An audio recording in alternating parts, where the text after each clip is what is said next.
आज की इस व्याख्यान माला का प्रथम सत्र का विषय basic concept and historical development of yoga.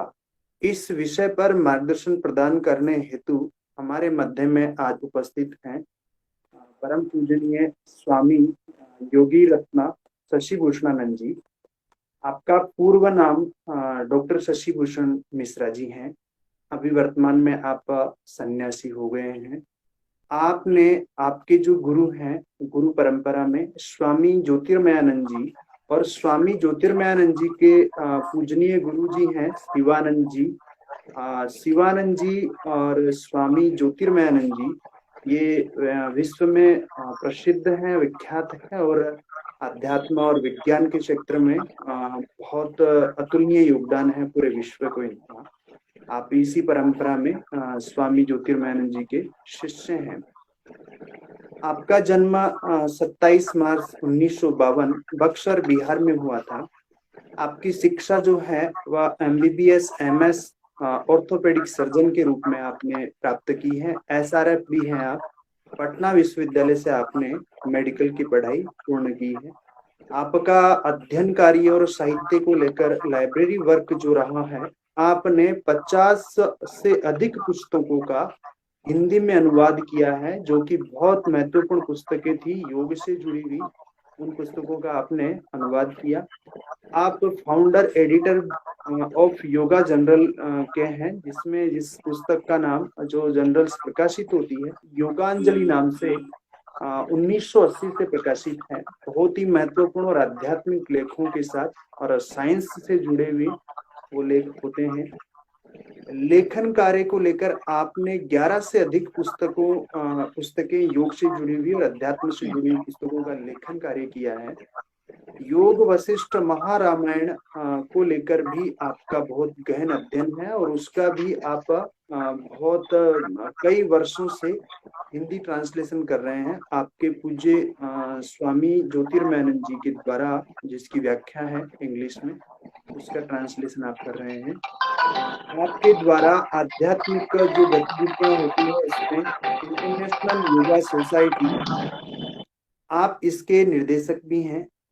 आपके द्वारा जो आयोजन करवाए जाते हैं पूरे देश भर में, विशेष रूप से योग शिविर, नियमित सत्संग, सत्य को लेकर जो ट्रुथ है, यूनिवर्सल ट्रुथ, उसको लेकर चर्चा, स्वाध्याय, आध्यात्मिक मार्गदर्शन, सेवा कार्यों में स्वामी ज्योतिर्मय ग्राम विकास केंद्र, ग्रामीण स्तर पर मातृशक्ति के उत्थान हेतु बालिका शिक्षा, जो छोटी बच्चियां हैं उनकी शिक्षा को लेकर, प्रौढ़ शिक्षा महिलाओं को लेकर, व्यवसायिक प्रशिक्षण केंद्र, संगीत की शिक्षा, निःशुल्क भोजन, जिनको भोजन भी प्राप्त नहीं होता वहां तक आप भोजन पहुंचाते हैं। जरूरत की जो भी सामग्री होती है, आवश्यक सामग्री, वो सारा आप करवाते हैं। मुफ्त में चिकित्सा को लेकर आप स्वामी ज्योतिर्मयानंद धर्मार्थ अस्पताल के रूप में आप सेवाएं प्रदान करते हैं और अनेक आपके सेवा कार्य चलते हैं।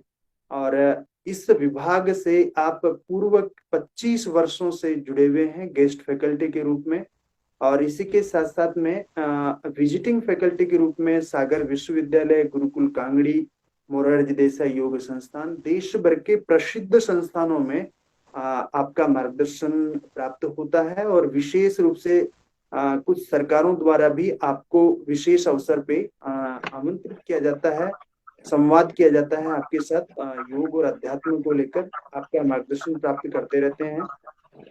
और इसी के साथ साथ में आज जो महत्वपूर्ण बात है, जो ई रिफ्रेशर कोर्स में हमारे मध्य में लगभग देश के बहुत सारे राज्यों से एकत्रित असिस्टेंट प्रोफेसर हैं और ये विद्वान भी हैं।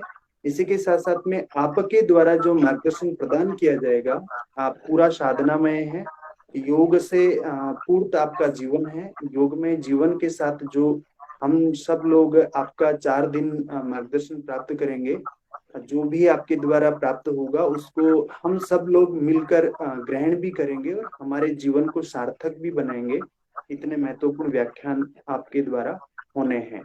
इसी के साथ साथ में मैं आपसे निवेदन करता हूँ कि आप हमें basic concept and historical development of yoga इस विषय पर उद्बोधन प्रदान कर हमें अनुग्रहित करें, आशीर्वचन प्रदान करें। प्रणाम। नारायण मंगल हो। सबसे पहले गुरुदेव को स्मरण करते हुए हम लोग इस व्याख्यान का आरंभ करेंगे। ओम ब्रह्मानंदम परम सुखदम केवलम ज्ञान मूर्तिम द्वंद्वातीतम गगन सदृशम तत्वमस्यादि लक्ष्यम एकम नित्यं विमलम अचलम सर्वधी साक्षिभूतम भावातीतम त्रिगुण रहितम सद्गुरु तम नमामि, सद्गुरु तम नमामि, सद्गुरु तम नमामि। ओम शांति शांति शांति। आप सबों में विद्यमान परमात्मा को नमस्कार है। आज बहुत सौभाग्य का समय है कि हम आप लोगों के साथ अपने कुछ विचार शेयर करने के लिए उपस्थित हैं। और आज का जो विषय है वो historical development and basic concept of योग, इसी पर हम लोग बात करेंगे कि योग का इतिहास क्या है और योग का बेसिक कंसेप्ट क्या है। क्योंकि ये दोनों बातें जो हैं बहुत हौच-पच हैं। हिस्ट्री ऑफ योग तो बहुत क्लियर है ही नहीं। पिछले 100 सालों से इस पर विभिन्न विद्वानों के द्वारा अनेक प्रकार के रिसर्च किए जा रहे हैं, फिर भी अभी तक इसका एक रूप सामने नहीं आया हुआ है। अब बहुत कम ऑथेंटिक पुस्तकें इस विषय पर हैं। और आपको जान के आश्चर्य होगा कि हिस्ट्री ऑफ योग का जो अधिकृत पुस्तक है वो किसी अमेरिकन के द्वारा लिखी हुई है, वो ट्रेडिशन ऑफ योग के नाम से। आप सबों में विद्यमान परमात्मा को नमस्कार है। थोड़ा क्षमा चाहेंगे कि ये टेक्निकल कुछ हमारी अनभिज्ञता के कारण 2-4 मिनट का समय लगा, लेकिन चलिए देर आए दुरुस्त आए। तो मैं ये कह रहा था कि आज हम लोगों का जो विषय है वो है historical development and basic concept of योग। ये दोनों एक बहुत ही महत्वपूर्ण विषय है और सबसे अधिक उलझे हुए विषय हैं, क्योंकि इसकी बहुत ही अधिकृत जानकारी बहुत कम है। इसलिए इसमें बहुत सारे थ्योरीज और बहुत सारी बाहर की चीजें मिली हुई है।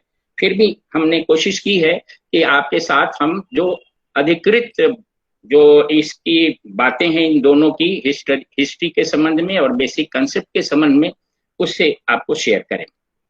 ये जो है, जो कुछ भी मैं अभी आपको सामने कहने जाऊंगा कहूंगा वो वास्तव में हमारे गुरुदेव स्वामी ज्योतिर्मयानंद जी महाराज के द्वारा जो हमें ज्ञान प्राप्त हुआ है, आपकी पुस्तकों के माध्यम से, लेखों के माध्यम से, प्रवचनों के माध्यम से, पत्रों के माध्यम से, उन्हीं चीज को आपको शेयर करेंगे। और स्वामी जी जैसा अभी आपको बताया गया कि पूज्य गुरुदेव स्वामी शिवानंद जी महाराज जी के डायरेक्ट शिष्य में से एक हैं, जो संभवतः अभी विश्व में एकमात्र ऐसे व्यक्ति हैं जो स्वामी शिवानंद जी महाराज से प्रत्यक्ष रूप से संन्यास लेकर के अभी हैं। लगभग 82 साल की एज अभी गुरुदेव की है, 88 साल बल्कि हो रही है, और आप मियामी अमेरिका में रहते हैं।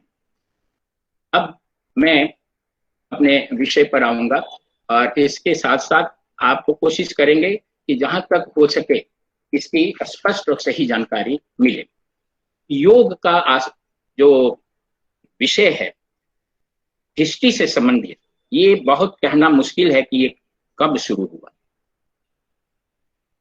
जो पश्चिमी विद्वान हैं जिन्होंने बहुत सारे रिसर्च करके इस पर, जैसा मैंने कहा कि 100 सालों से योग के इतिहास के बारे में खोज हो रहा है, लेकिन अभी तक कोई बहुत स्पष्ट रूपरेखा नहीं आई है।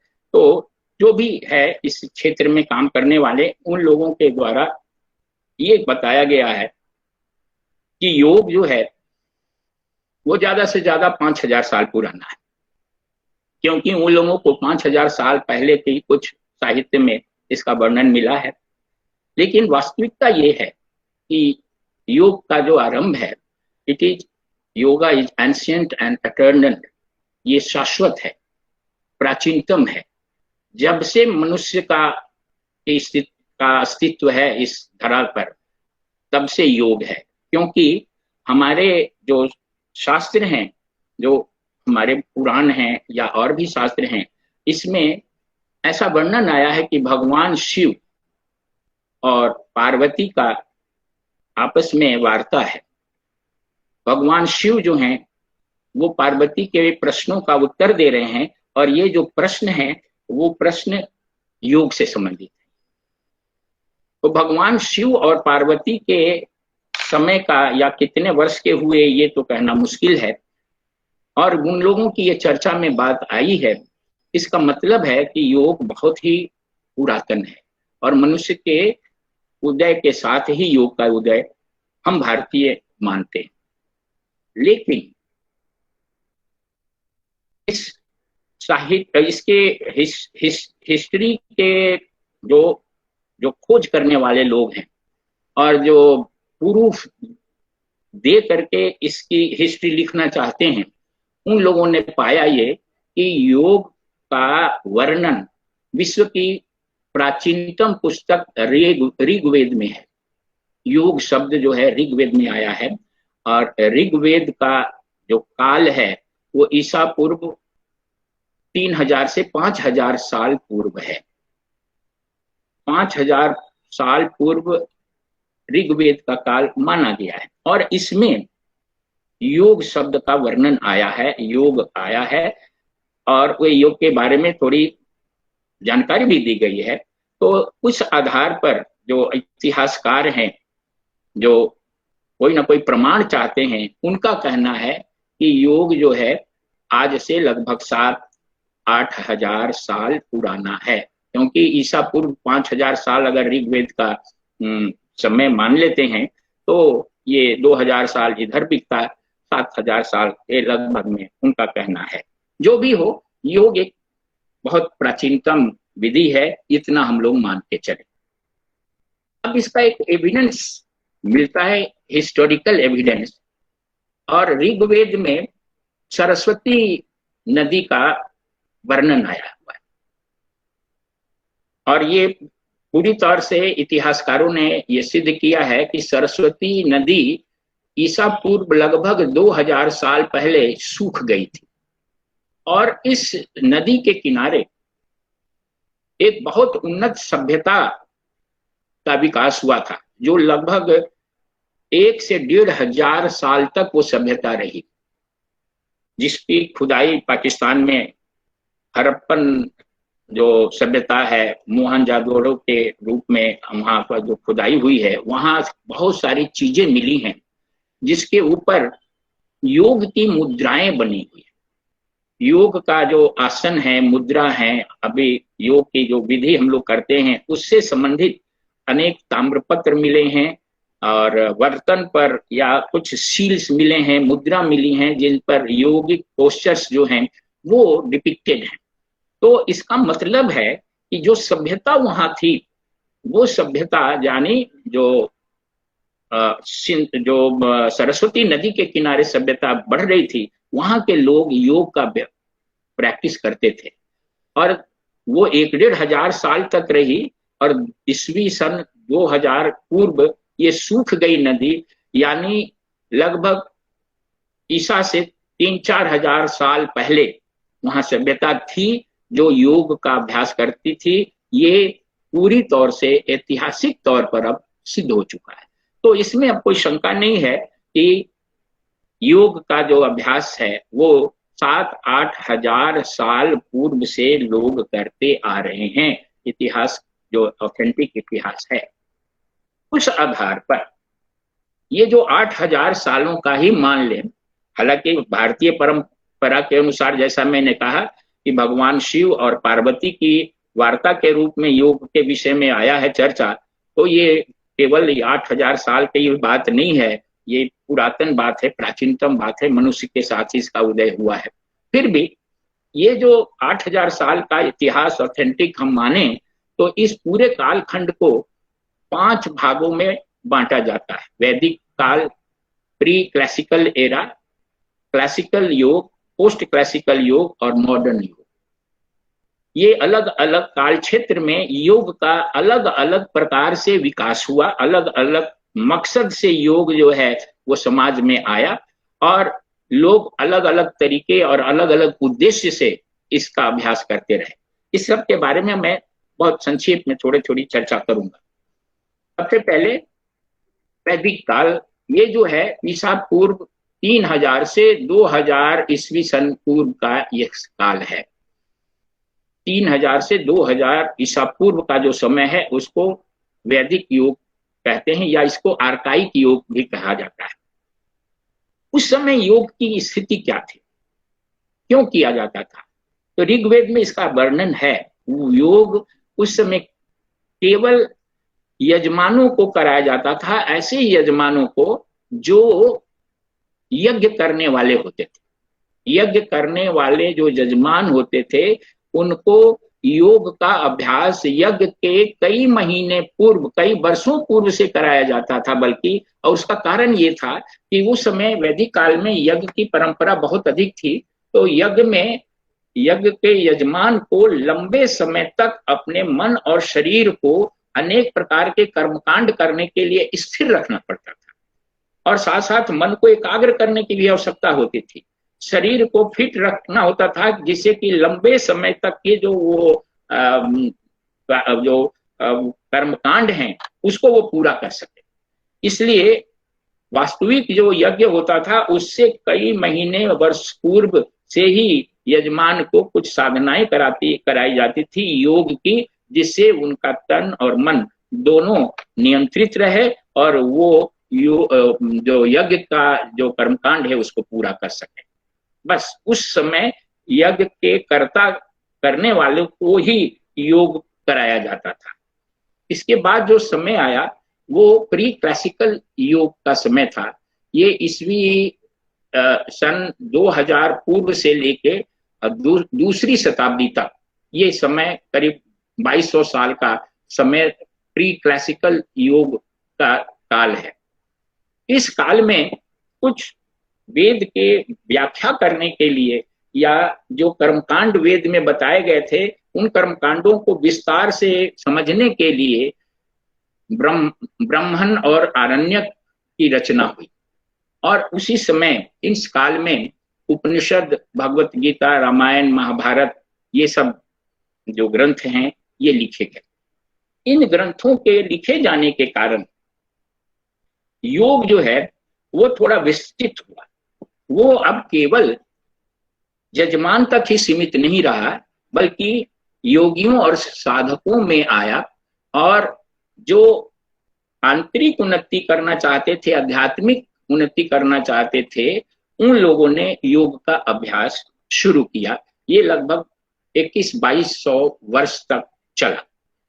इसके बाद का जो समय आया जिसको हम लोग क्लासिकल योग कहते हैं, जो वास्तव में जो योग का जो आरंभ हुआ क्लासिकली, ये दूसरी शताब्दी से चौथी शताब्दी तक हुआ, क्योंकि उसी समय राजयोग सूत्र पतंजलि महर्षि ने लिखा। ये माना जाता है कि दूसरी शताब्दी का ग्रंथ है। और उसके बाद जो है योग का अर्थ बदल गया। योग का अर्थ जो है वो उस समय ये हुआ कि इस बात पर बल दिया जाने लगा कि इस शरीर को जितना जल्दी हो सके त्याग दिया जाए और आत्मा को ईश्वर में विलीन मिला दिया जाए। यानी मुक्ति प्राप्त करने के लिए शरीर से शीघ्र छुटकारा और जीव को ब्रह्म में समाहित करना, ये योग का लक्ष्य हो गया। और जो भी व्यक्ति इस लक्ष्य को प्राप्त करना चाहता था, उस समय ये जन सामान्य के क्षेत्र में कम था, साधक और सन्यासियों और संतों के क्षेत्र में अधिक था, जो जीव को छोड़ करके, शरीर को छोड़ करके शीघ्र मुक्त होना चाहते थे। उन लोगों ने योग को अपनाया और इस कारण से योग थोड़ा सा विस्तार के रूप में आया। उसी समय राजयोग सूत्र की जो सबसे पहली जो व्याख्या है, कमेंट्री है, वो योग भाष्य के रूप में व्यास देव जी ने लिखा था। और उनके इस योग अभ्यास के लिखने के कारण योग जो है वो थोड़ा और विस्तार में आया। और तब ये जो पोस्ट क्लासिकल योग का एरा जो था वो शुरू हुआ। ये चौथी शताब्दी से लेके 18वीं शताब्दी तक ये लगभग 1400 वर्षों का काल योग का बहुत महत्वपूर्ण और सबसे ज्यादा परिवर्तन वाला काल है। और इस काल में योग का जो मूल अर्थ है, जो मूल उद्देश्य है, वो भी जो है पहले की तुलना में काफी बदल गया। अब यहाँ पर क्योंकि इस काल में हठ योग, तंत्र योग, शंकर का वेदांत दर्शन, ये सब क्या प्रादुर्भाव हुआ, ये सब इसी काल में आए। और बहुत सारी महत्वपूर्ण पुस्तकें, हठ योग प्रदीपिका, घैरेंद्र संहिता और उपनिषद का वेदांत दर्शन, ये सब इसी काल में आया। इसके कारण जो है योग का अर्थ बदला, और तब अर्थ ये हुआ कि इस शरीर को परमात्मा का मंदिर माना जाने लगा, और ये कोशिश किया जाने लगा कि इस मंदिर को स्वस्थ रखा जाए, शक्तिशाली रखा जाए, जीवन को लंबा से लंबा बढ़ाया जाए, इस पर जोर दिया गया। और इसी के कारण हठ योग, तंत्र योग इत्यादि का जो है वो विकास हुआ। और दूसरी महत्वपूर्ण बात ये हुई कि अब ये योग योगियों और साधु संतों के क्षेत्र से हटके जीवन, सामान्य जीवन के आम नागरिकों के जीवन में ये प्रवेश कर गया। सभी लोग बहुत ही एक मास लेवल पर सामाजिक रूप से योग जो है, जो अपने शरीर को स्वस्थ रखना चाहते थे, जीवन को लंबी आयु बढ़ाना चाहते थे, अपने आप को रोग मुक्त रखना चाहते थे, ऐसे सारे लोगों ने योग को अपना लिया। और ये काल ऐसा था कि योग जो है वो सीमित दायरे से हट करके असीमित दायरे में समाज के हर क्षेत्र में ये फैल गया। इसके बाद का जो समय है वो मॉडर्न योग का है। और ये मॉडर्न योग का जो काल है, इसको मानते हैं कि स्वामी विवेकानंद जी ने जब विश्व संसद में, धर्म संसद में 1893 में शिकागो में जो प्रवचन दिया था, उसके बाद से ही ये योग का आधुनिक युग शुरुआत हुआ। क्योंकि वो समय ऐसा था जब पश्चिमी जगत को सबसे पहले योग के विषय में ज्ञान हुआ, आम लोग योग की महत्ता से परिचित हुए, और इसको सीखने के लिए जो है अनेक प्रकार की संस्थाएं, अनेक प्रकार के केंद्र, अनेक प्रकार से योग आश्रम खुलने लगे। और यहाँ पर बहुत सारे नाम हैं।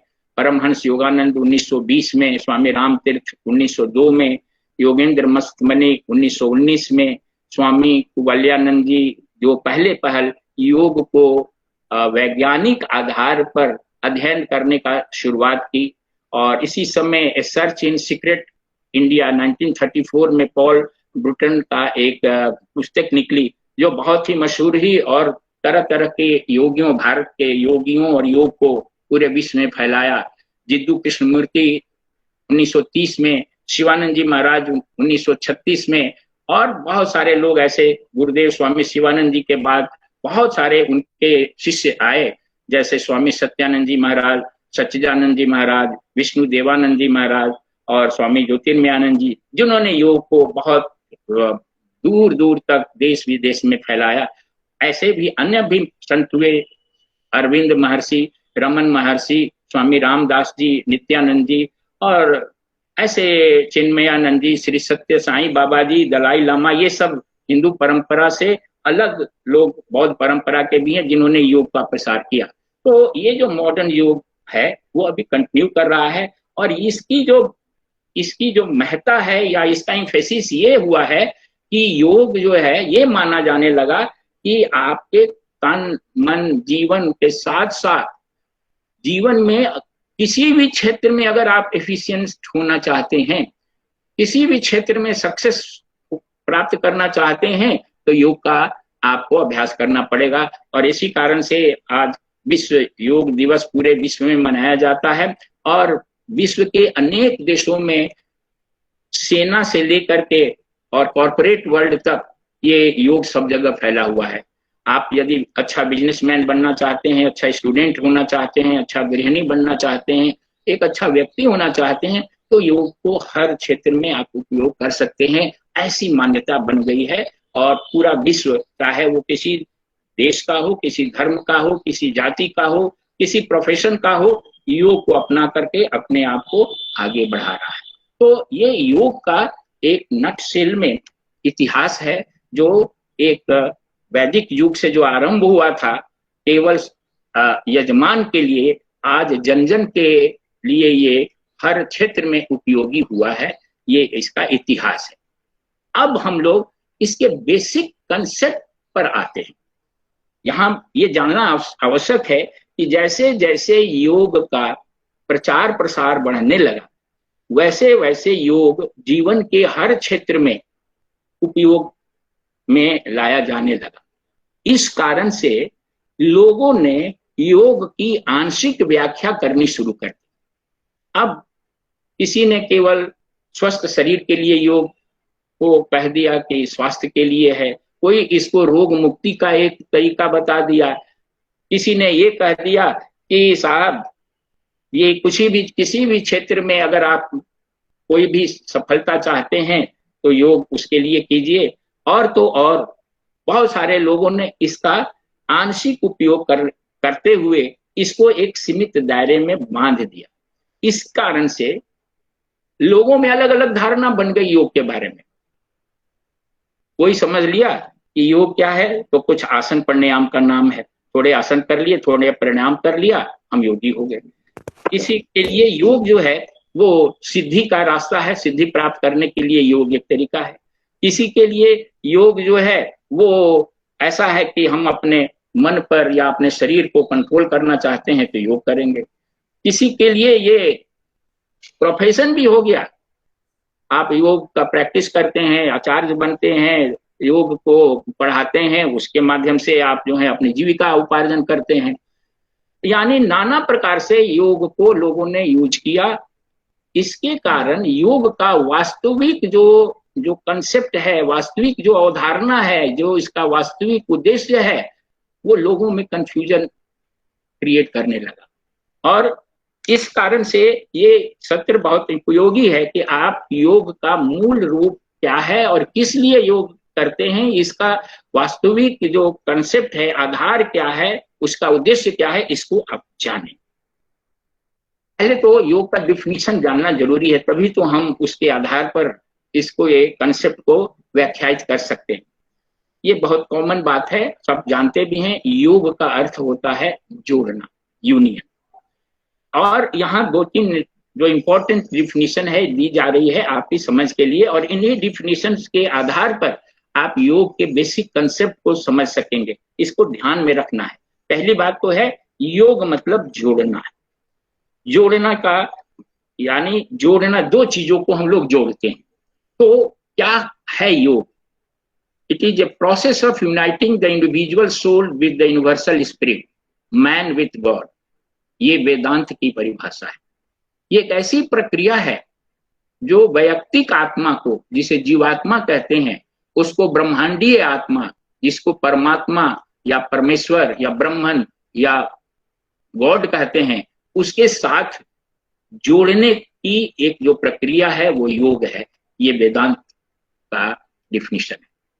इसको ठीक से समझ लीजिए कि हम इंडिविजुअल जो हैं वो सोल हैं। सोल का मतलब जीव आत्मा है, और एक जो परमात्मा है, ब्रह्मांडीय सत्ता है, वो विश्व आत्मा है, वो यूनिवर्सल स्पिरिट है। तो इंडिविजुअल सोल को यूनिवर्सल स्पिरिट के साथ संयुक्त कर, जिस तरीके से संयुक्त कर सकते हैं, जिस विधि से कर सकते हैं, उस विधि का नाम योग है। दूसरा पतंजलि महर्षि का जो डिफिनीशन है बहुत मशहूर, योग चित्त वृत्तियों के निरोध को कहते हैं। योग is cessation of the thought waves of the mind. मन की वृत्तियों के निरोध का नाम योग है। ये यहां पर भी बहुत सारी थोड़ी गलतफहमी होती है। पतंजलि महर्षि ने जो ये वर्ड यूज किया है, चित्त वृत्ति निरोध योग, तो यहाँ पर निरोध शब्द जो आया है उसका ठीक ठीक अर्थ समझने की जरूरत है। महर्षि पतंजलि का ये उद्देश्य नहीं है कि वो ये कह रहे हों कि चित्त की वृत्तियों को रोक देना योग है।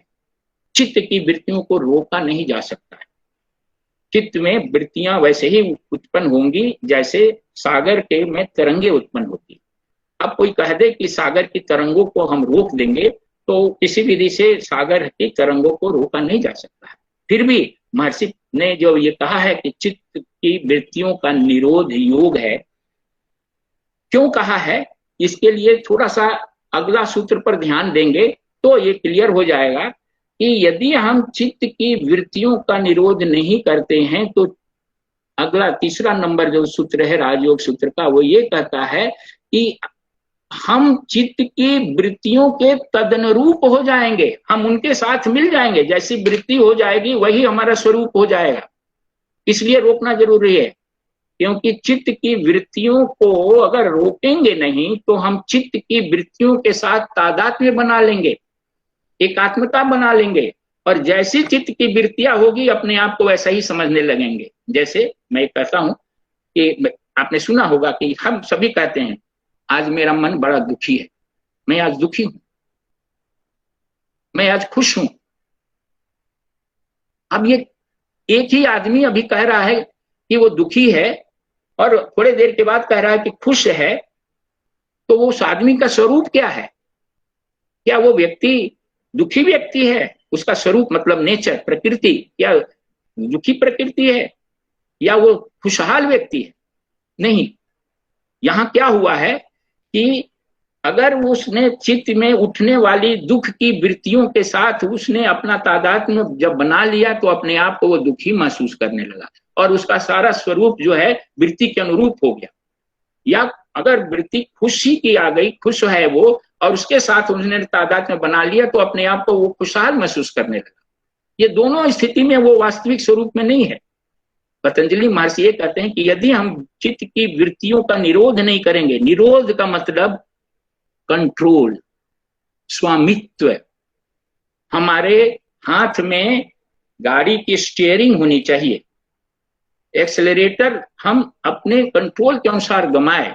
हमारी चित्त में वृत्तियों का जो भी वृत्ति उठे, हम उन वृत्तियों का नियंत्रक बने, कंट्रोल करें, उनके साथ एकात्मिक रूप से एक न हो जाए।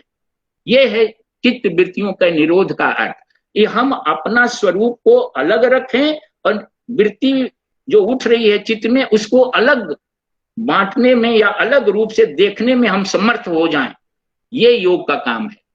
ये योग जो है चित्त की वृत्तियों को निरोध करने का, कंट्रोल करने का एक प्रोसेस है, जहां चाहे वृत्ति कुछ भी उठे हम अपने वास्तविक स्वरूप को उसके साथ मिलाएंगे नहीं।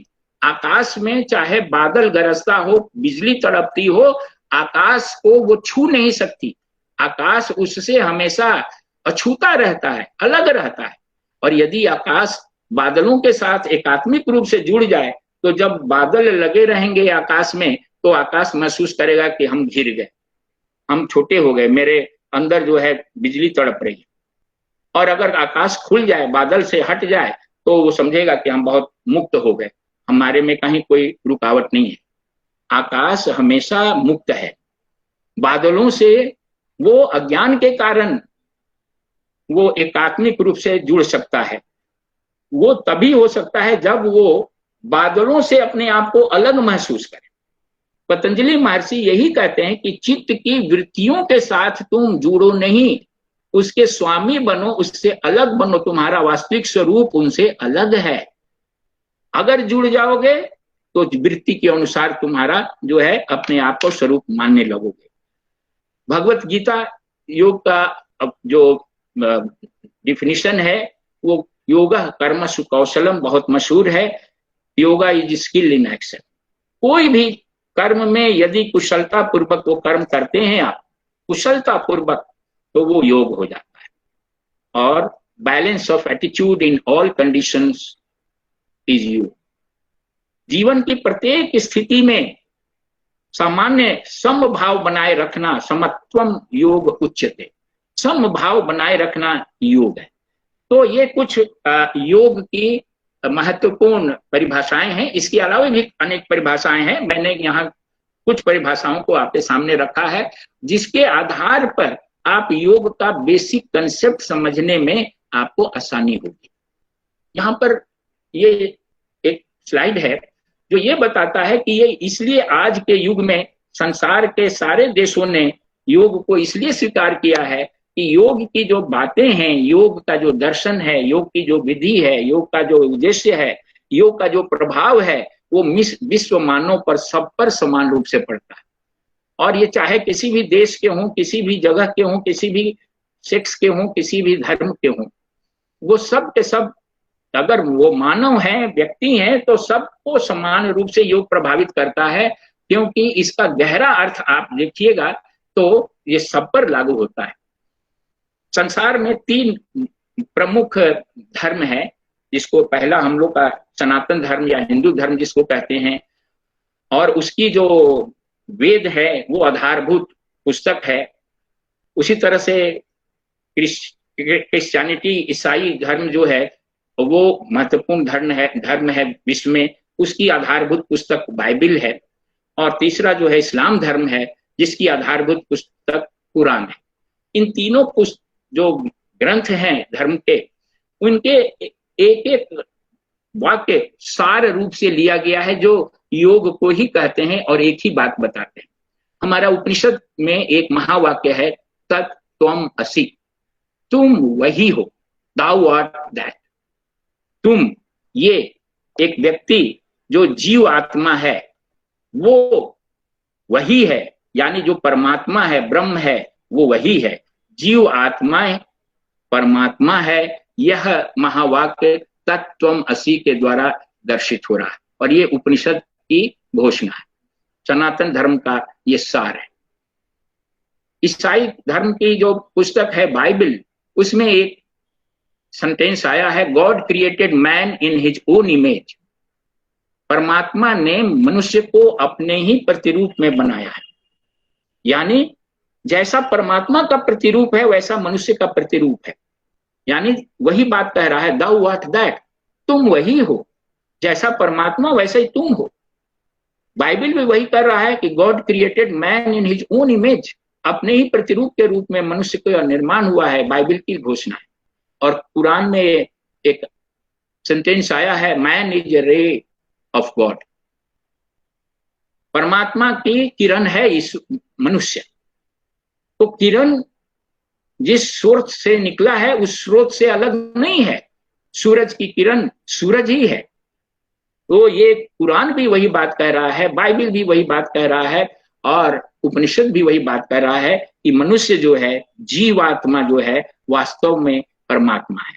और योग का जो लक्ष्य है वो है uniting limited self with cosmic self. वैयक्तिक जो परिसीमित जीव आत्मा है उसको ब्रह्मांडीय आत्मन के साथ संयुक्त कराने का नाम, जोड़ने का नाम जो है वो योग है। जो योग यही काम करता है, ये योग का गहरा अर्थ है। अब यहां जानने की हम लोग कोशिश करेंगे कि योग वास्तव में धर्म है या कोई दर्शन है, फिलॉसफी है। It is a blend of universal religion and intuitional philosophy. ये जो है सार्वभौमिक धर्म है और अंतःप्राज्ञिक दर्शन है, ये दोनों का मिश्रण है। सार्वभौमिक धर्म क्या मतलब?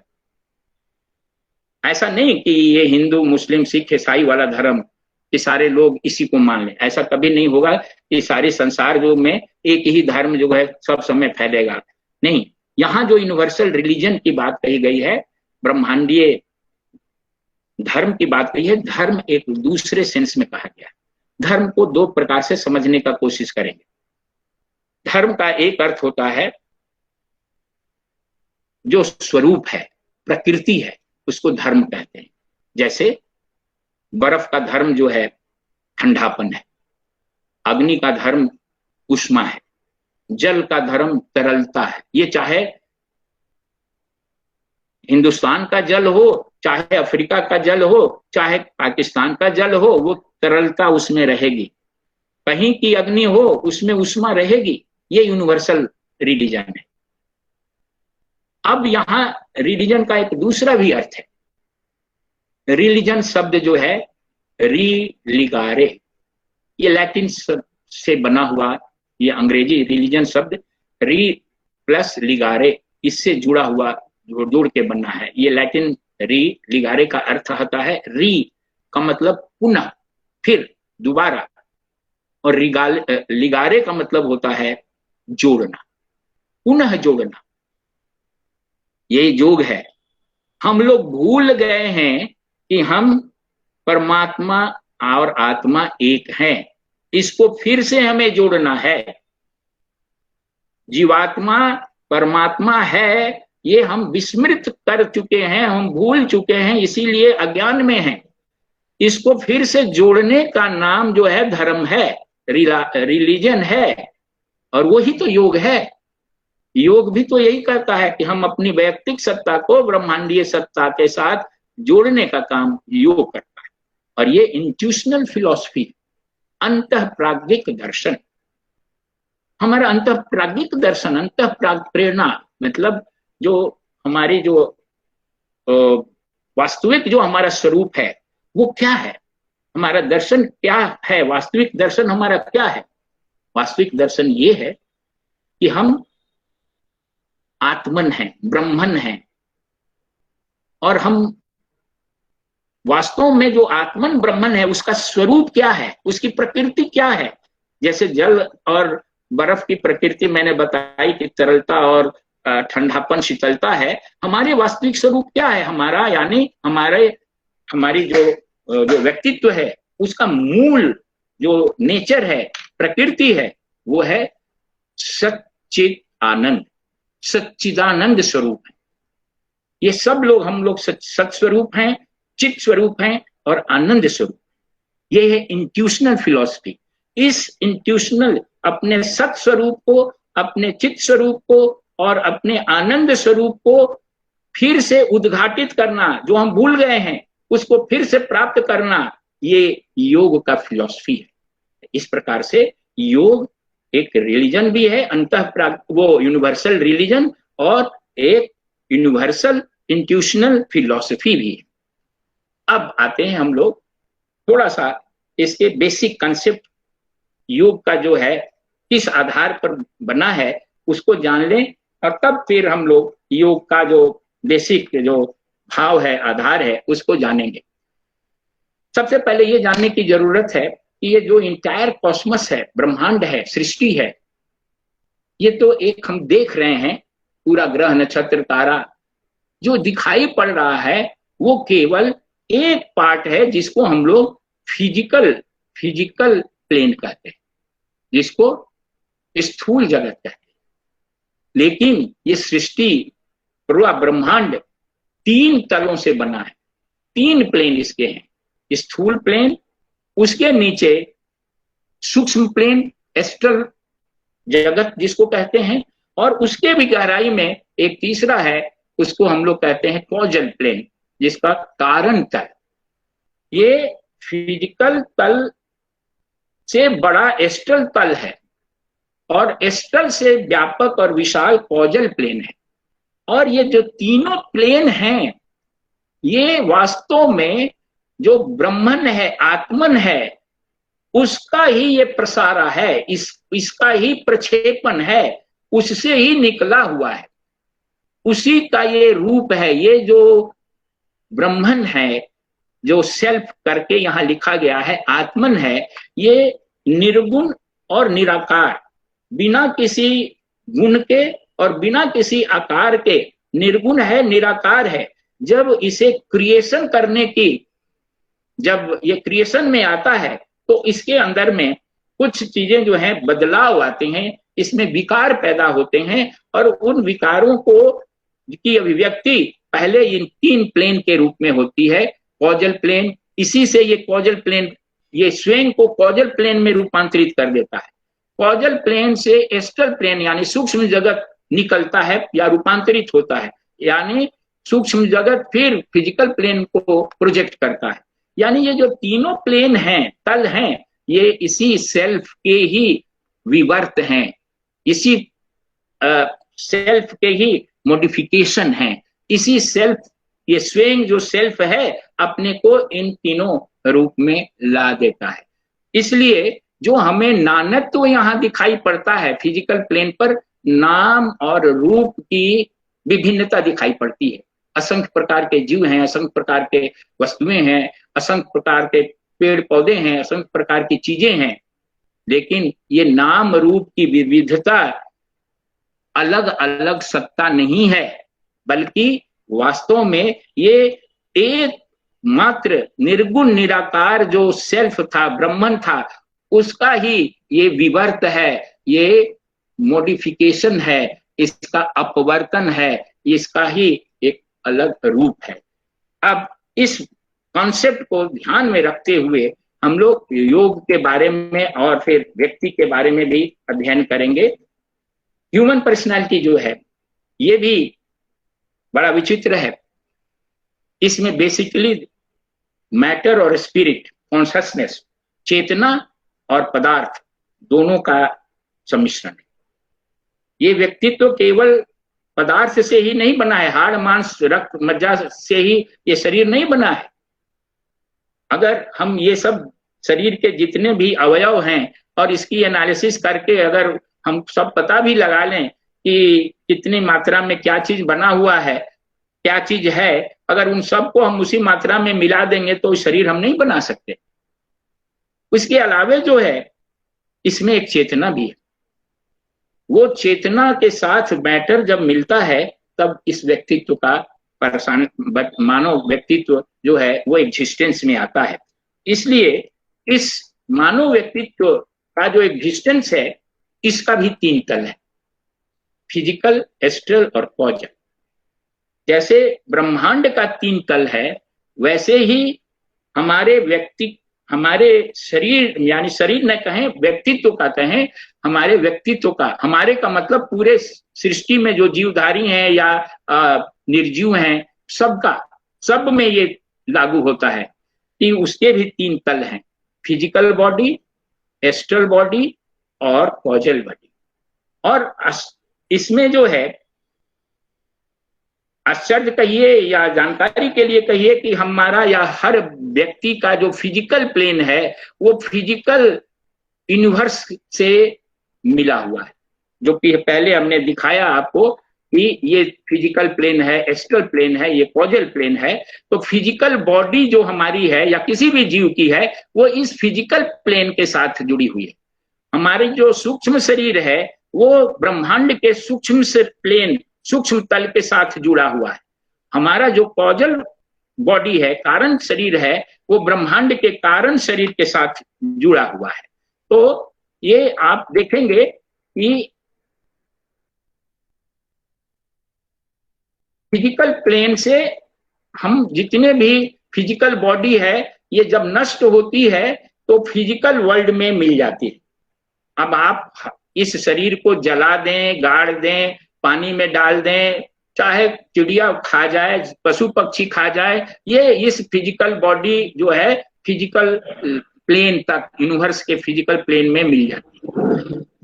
हमारी जो सूक्ष्म शरीर जो है वो सूक्ष्म जगत, जो यूनिवर्स का जो एस्ट्रल प्लेन है, उसके अवयवों से बना है। और जब ये डिसइंटीग्रेट होता है, यानी इसके जब विखंडन होता है, ये टूटता है, समाप्त होता है, तो इसके जितने अवयव हैं वो एस्ट्रल प्लेन में जाके मिल जाते हैं।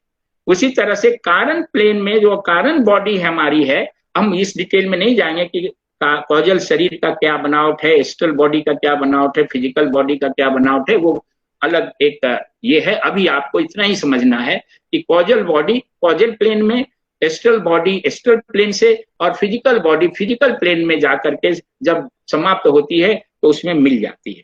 यानी जैसे ब्रह्मांड का तीन प्लेन, वैसे ही प्रत्येक व्यक्ति के शरीर का तीन प्लेन। योग दर्शन ये कहता है कि जो मानव व्यक्तित्व है, मनुष्य का जैसा व्यक्तित्व है वैसे ही ब्रह्मांड का भी एक व्यक्तित्व है। और ब्रह्मांड को भी एक समझ लीजिए, आप व्यक्ति मान लीजिए, उसका नाम विराट है, विराट उसको कहते हैं। तो विराट जो है वो ब्रह्मांडीय समझिए कि पुरुष है, और हम व्यक्ति हैं, हमारा शरीर, हम लोग एक इंडिविजुअल व्यक्ति। हर व्यक्ति के व्यक्तित्व के ये 4 पक्ष हैं, बहुत इंपॉर्टेंट जो हैं, ये पर्सनालिटी के पिलर्स हैं, एस्पेक्ट्स हैं, पक्ष हैं। एक्शन यानी कर्म, इमोशन यानी भाव, विल यानी संकल्प, रीजनिंग यानी ज्ञान। हर व्यक्ति के व्यक्तित्व के ये 4 घटक हैं, कर्म, भाव, संकल्प और ज्ञान। ठीक इसी प्रकार से जो विश्व ब्रह्मांड है, हमने कहा वो समस्त क्रिएशन है, उस समस्त क्रिएशन के को भी एक व्यक्ति मान लीजिए, विराट मान लीजिए, उसका भी कर्म है, उसमें भी भाव है, उसमें भी संकल्प है, उसमें भी ज्ञान है। अब दूसरे रूप से समझने का कोशिश कीजिए। ब्रह्मांडीय जो पुरुष है, विराट जो है, जिसको फिजिकल प्लेन कहते हैं, उसको सागर मान लीजिए, वो सागर है। और उसमें जो लहरें उठती हैं वो हम सबों का फिजिकल, हम लोगों का एक एक लहर, एक एक फिजिकल बॉडी है। उसी तरह से एस्ट्रल बॉडी को भी एक सागर मान लीजिए। तो विराट यानी ब्रह्मांडीय पुरुष का सूक्ष्म शरीर है और वो एक सागर है। उस सूक्ष्म सागर में जो है बहुत तरंगे उठती हैं, और उस ब्रह्मांडीय तरंग जो सूक्ष्म शरीर है, उसको, उसका जो सागर है, उसको ब्रह्मांडीय मन समझिए, उसको ब्रह्मांडीय मन कहिए। तो उस ब्रह्मांडीय मन की एक एक लहर, हम सबों जीव में एक एक लहर जो है वो इंडिविजुअल माइंड की तरह हमारे सूक्ष्म शरीर का वो निर्माण है। तो ये जो है विराट के सागर में हम लोग एक एक जो है लहर हैं, लेकिन अज्ञान के कारण, अज्ञानवश लहर अपने आप को सागर से अलग समझ रही है। योग जी, योग is a constant adjustment with cosmic harmony. योग वो प्रक्रिया है जिससे हम ब्रह्मांडीय सत्ता के साथ अपने आप को सदा एडजस्ट किए रहें, एकात्मिक रूप से जुड़े रहें। उसी प्रोसेस, उसी प्रक्रिया का नाम योग है, और योग यही करता है। तो योग का इस आधार पर हम लोग जो है ध्यान में रख करके योग के जो लाभ हैं या योग की जो महत्ता है उसको जानेंगे।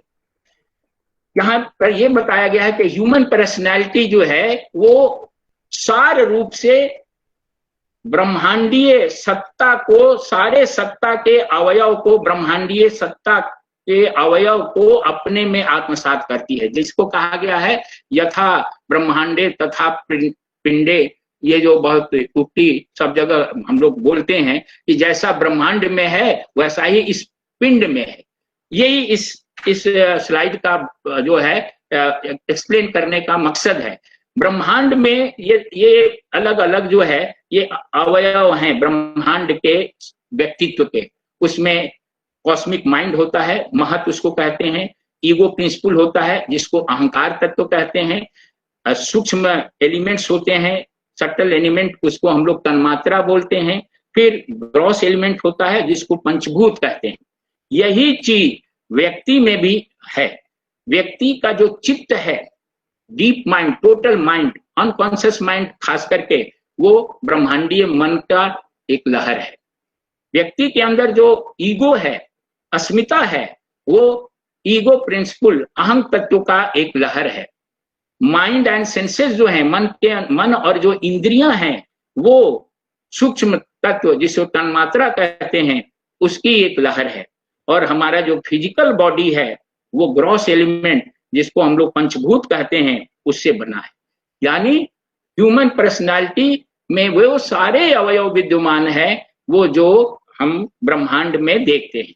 अगर हम लोग इन सारे चीजों को, physical body, mind, senses, ego और चित्त, इसको हम नियंत्रित कर लें, कंट्रोल कर लें और अपने वृत्ति से इसको प्रभावित ना होने दें, तो हम अपने वास्तविक ब्रह्मांडीय स्वरूप को उद्घाटित कर लेंगे।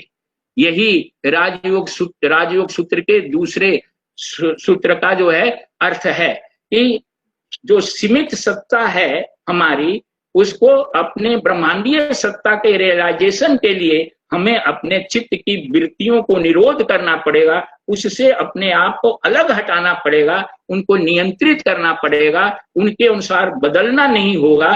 तब हम अपने वास्तविक स्वरूप जो आत्मिक स्वरूप है उसको उद्घाटित कर सकते हैं। योग उसके लिए है। और इसके लिए जो है हमारे अंदर जो चारों पक्ष हैं, इन चारों पक्ष को इंटीग्रेट करने की जरूरत है, इसको समग्र रूप से समन्वित करने की जरूरत है, इसको विकसित करने की जरूरत है। और जैसे वैयक्तिक जो कर्म पक्ष है उसको सार्वभौमिक कर्म पक्ष के साथ जोड़ना है, वैयक्तिक जो भाव पक्ष है उसको ब्रह्मांडीय भाव पक्ष के साथ तदनुरूप बनाना है, वैयक्तिक जो संकल्प है उसको ब्रह्मांडीय संकल्प के साथ एकात्मिक रूप से एक बनाना है, और जो वैयक्तिक ज्ञान है उसको ब्रह्मांडीय ज्ञान के साथ हमें जोड़ देना है। उसके लिए योग एक इंटीग्रल विधि प्रस्तुत करता है, संपूर्ण एक मार्ग बताता है, और ये कहता है कि अपने कर्म पक्ष को कर्म योग के द्वारा हम ब्रह्मांडीय कर्म के साथ जोड़ सकते हैं, अपने भाव पक्ष को भक्ति योग के द्वारा ब्रह्मांडीय भावना के साथ जोड़ सकते हैं, अपने ज्ञान पक्ष को ज्ञान योग के अभ्यास से हम ब्रह्मांडीय ज्ञान के साथ तदनुरूप बना सकते हैं। यहां आपको जान लेने की जरूरत है कि जब तक हमारे व्यक्तित्व का ये जो चारों पक्ष है, क्रिया पक्ष, संकल्प पक्ष, भाव पक्ष और ज्ञान पक्ष, ब्रह्मांडीय ये चारों पक्षों के साथ तालमेल में नहीं रहेगा तो हम जीवात्मा को हमेशा पीड़ा और दुख भोगना पड़ेगा। हमारे सारे दुखों का कारण क्या है? हम क्यों रोगी होते हैं, क्यों कमजोर होते हैं, क्यों मर जाते हैं, क्यों बूढ़े होते हैं, क्यों गरीब होते हैं? हमारे चाहे दुख किसी भी प्रकार के हों, उसका कारण एक ही है। उसके कारण ये है कि हम लोग अपने व्यक्तित्व के जो मुख्य पक्ष हैं, उन व्यक्तित्व के पक्षों को हम ब्रह्मांडीय व्यक्तित्व के उसी पक्ष के साथ जोड़ नहीं पाते। जब ब्रह्मांडीय जो नियम है या ब्रह्मांडीय जो सिद्धांत हैं उसके विपरीत हमारे एक्शन होंगे, हमारे संकल्प होगा, हमारा भाव होगा, हमारा ज्ञान होगा, तो वहां पर संघर्ष होगा और हमें पीड़ा होगी। पीड़ा का कारण अविद्या है, अज्ञान है। इस चीज का अज्ञान हम अपने आप को लहर समझते रहेंगे। लहर जब तक हम अपने आप को समझते रहेंगे तब तक हमारे दुख खत्म नहीं होंगे। तब हम लहर के रूप में अनुभव करेंगे कि हमारा जन्म हो रहा है, हम बढ़ रहे हैं, हम मोटे हैं, पतले हैं, हम ऊपर उठ रहे हैं, अब मैं नीचे गिर रही हूं और ये मेरा अंत हो रहा है और मेरी मृत्यु होगी। ये लहर का भाव होगा और इसमें तरह तरह की पीड़ा उसे होगी। लेकिन यदि वो लहर ये बात गहराई से जान ले कि वो लहर नहीं है, लहर के अलावे वो सागर है, उसका वास्तविक रूप सागर है। इसलिए वो उठते समय, गिरते समय, चढ़ते समय या उसके अवसान में भी अगर उसको इस बात की स्मृति रहे कि वो सागर है, तो लहर को किसी प्रकार की पीड़ा नहीं होगी, चाहे वो लहर बहुत ऊंची हो, मोटी हो या एकदम वो सागर में मिल गई हो, तो अपने आप को हर समय वो सागर रूप में अनुभव करे।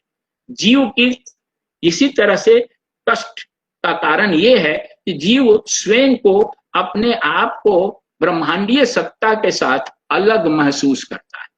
अपनी सत्ता को वैयक्तिक सत्ता के रूप में जीव क्रिएशन, जीव सृष्टि, एक होती है ब्रह्म सृष्टि और एक है जीव सृष्टि। हम लोग जीव सृष्टि में रहते हैं। ये मेरा शरीर, ये मेरा घर, ये मेरा धन दौलत, ये मेरे भाई बंधु, ये जीव सृष्टि है। और ये जो जीव सृष्टि है वो अविद्या के कारण है, अज्ञान के कारण है। योग इसी अविद्या को दूर करने का एक प्रोसेस है। अब यहाँ पर गड़बड़ी क्या हो जाती है कि हम लोग योग को एक सीमित कंसेप्ट में, हाँ भाई कंस्टिपेशन हो रहा है योग करो, थायराइड बढ़ गया है या कम हो गया है योग करो तो ठीक हो जाएगा, हाँ हाइपरटेंशन है तो योग करो, ठीक, हमने इसके रूप में लेना शुरू कर दिया है। ऐसा नहीं है। योग केवल रोग दूर करने की विधि नहीं है। योग से रोग दूर जरूर होता है, लेकिन आप चाहें कि योग से संपूर्ण रोग को दूर करके हम पूरी तौर पर शरीर को निरोग करके सुरक्षित कर लेंगे तो वो संभव नहीं है, क्योंकि शरीर का अपना धर्म होता है। जन्म लेना, विकसित होना, बढ़ना, युवा होना, मतलब वयस्क होना, उसके बाद वृद्ध होना, उसके बाद रोगी भी होना, अवसान होना, ये सारे जो है ये लक्षण या इसके नेचुरल इसकी प्रगति है, इससे कोई बच नहीं सकता। लेकिन योग जो है एक ही व्याधि, एक ही रोग को पहचानता है और उसका नाम है मूल व्याधि, रूट डिजीज। और वो जो रूट डिजीज जो है योग की दृष्टि में अविद्या है, अज्ञान है। हमारे दुखों का कारण हमारा अज्ञान है। क्यों? कि अज्ञान के कारण हम जन्म लेते हैं और जन्म लेने के कारण हमें शरीर धारण करना पड़ता है और शरीर धारण करने के कारण हमें विभिन्न प्रकार के भोग होते हैं, एक्सपीरियंस होते हैं, उसमें दुख आता है। जब तक हम शरीर धारण करते रहेंगे तब तक हमें दुख से मुक्ति नहीं होगी। इसलिए योग कहता है कि मूल व्याधि अज्ञान अविद्या को दूर करो तो तुम हमेशा हमेशा के लिए रोग मुक्त हो सकते हो, व्याधि मुक्त हो सकते हो, जन्म मृत्यु का तुम्हारा जो चक्र है वो समाप्त हो सकेगा। और जब जन्म मृत्यु यानी शरीर ही जब नहीं रहेगा तो किसी प्रकार का रोग भी नहीं सताएगा। इसलिए योग का जो बेसिक कंसेप्ट है वो ये है कि आप अपनी मूल व्याधि को, रूट डिजीज को दूर करने का एक तरीका है। बेशक इसको आप सीमित अंश में सीमित लाभ के लिए उपयोग करें। जैसे इलेक्ट्रिसिटी है, इलेक्ट्रिसिटी को आप चाहे गर्मी के लिए हीटर जला लें, ठंडे के लिए फ्रिज लगा लें, या उसको वैक्यूम के तरह यूज करें, या उसके लिए फैन की तरह उससे हवा फैला दें, ये सब कुछ हो सकता है। लेकिन एक एक यूज अगर आप कर रहे हैं तो इलेक्ट्रिसिटी का आंशिक यूज, योग का आंशिक यूज आप कर सकते हैं। स्वास्थ्य के लिए कर सकते हैं, सुख के लिए कर सकते हैं, संतुलन के लिए कर सकते हैं, एनर्जी के लिए कर सकते हैं, प्रभुता के लिए कर सकते हैं, मेमोरी के लिए कर सकते हैं, अच्छे बनने के लिए कर सकते हैं। ये सब ठीक है, लेकिन वास्तव में इसका जो जो ये जो विधि है योग की, वो संपूर्ण दुखों से मुक्ति है। और ये संपूर्ण दुखों से मुक्ति का मतलब होता है कि आपको आत्मज्ञान, आत्म साक्षात्कार, ईश्वर साक्षात्कार, कैवल्य या मुक्ति प्राप्त हो। और उसके लिए ये जरूरी है कि आप अपने प्रतिदिन के जीवन में थोड़े समय के लिए ध्यान करें, थोड़े समय के लिए चिंतन करें, थोड़े समय के लिए भक्ति की साधना करें, और थोड़े समय के लिए जो है अपना सेवा करें। यानी ये कर्म योग करें, ये राजयोग करें, फिर ये ज्ञान योग करें और भक्ति योग करें। और उसको एक सामान्य व्यक्ति कैसे और किस प्रकार कर सकता है, इसकी विधि योग में बताई गई है।